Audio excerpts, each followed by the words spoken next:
NYAB published its Q2 report today, and here with me is company CEO Johan Larsson to talk about the result with me. So welcome, Johan. Thank you, Aapeli. So if we start with the regular question, would you like to go over the key points of the past quarter? Key points are really our headline in the report, improvement and development. So it's quite hard to pick which ones are more valuable than the others, but it's a general progress. We have higher backlog than ever. We maintain a strong financial position and balance sheet. We have for the season a good, if not even really great, EBIT margin. So we're quite happy. If we go the profitability, like you mentioned, it increased significantly, at least the underlying EBIT margin from the comparison period. Could you go over the main drivers behind the development? Main drivers is of course what we have communicated earlier, our focus on projects who are ongoing during the winter in low season. For you Finnish investors and so on, you know our seasonality and so on, but Swedish market are probably not that educated that since we have such a strong presence up in the north, we have extremely low season January to April. In May, everything starts, which is associated with costs. So June is like the really good month, and the rest of H2 is like June, to simplify it a bit. So the reason behind it is of course the fact that we are growing within energy, we are growing with projects of different seasonality, and we have growth in more southern parts of Finland to some extent, but mainly in Sweden. So that's the real reason behind it. And of course we handle our projects well and show cost control during low season. Yeah, exactly. Then we jump to the demand part. You have announced several large orders from Sweden after your Q1 report. So it seems that the demand situation has continued to pick up in Sweden. But how would you describe the situation? Yeah, it is. The markets we're addressing are really good in Sweden. They are decent in Finland, but in Sweden they are, I would say, even exceptionally good. So we have a lot of bidding and tender and calculation work to do, and choose carefully the right projects and the right clients to grow with long term. Yeah, exactly. So outlook is good and significantly better than in the comparison period.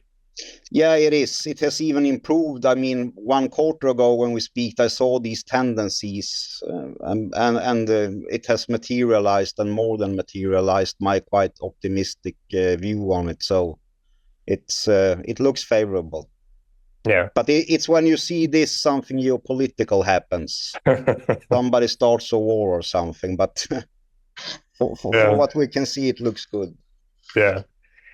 You already mentioned that the demand picture in Finland is quite modest. Do you see any improvement, or is the situation more in the standstill position?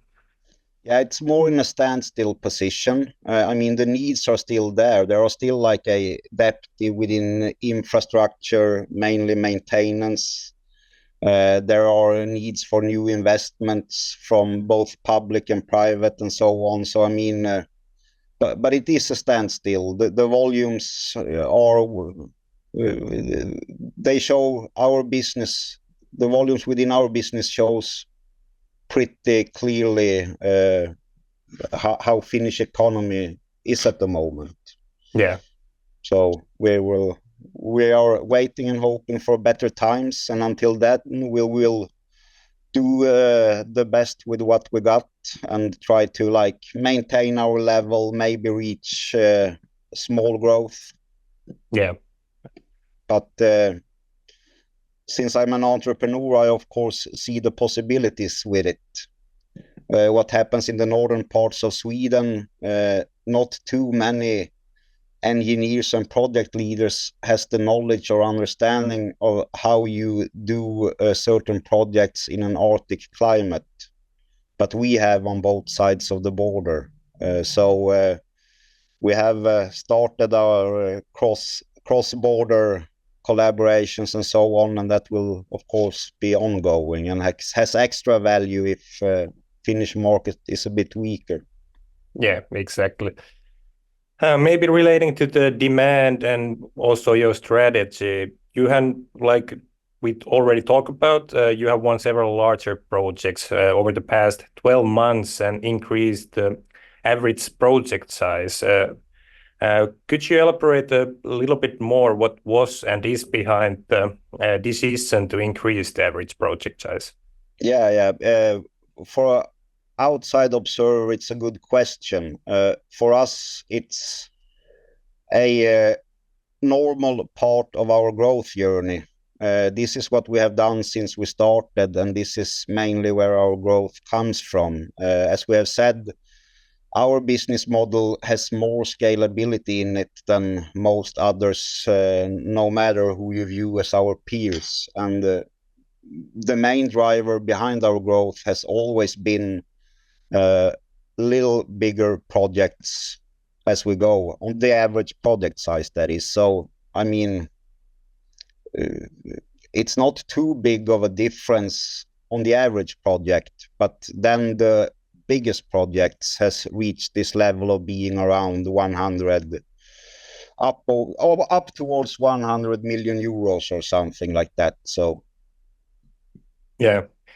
So, but like you mentioned in the webcast, there is the average project size, even though it has increased, the absolute size is not that much bigger than before. No, exactly. It's last year it was 3.5 million euros, our average project size, and this year I have hard to believe that it will exceed 5 million euros. I don't have the data yet, of course, but the estimates say that it will be below 5 million euros. Yes, exactly. So step by step towards the larger average project size. Yeah, it's very important not to grow too fast. It's such a big addressable market. If we want to grow, we could grow with very high numbers, but we wouldn't be too good in the long run. Yeah. Then if we talk a little bit more about your strategy execution, you released strategic plans for 2024 to 2026 late last year. Would you like to describe how you are progressing in this?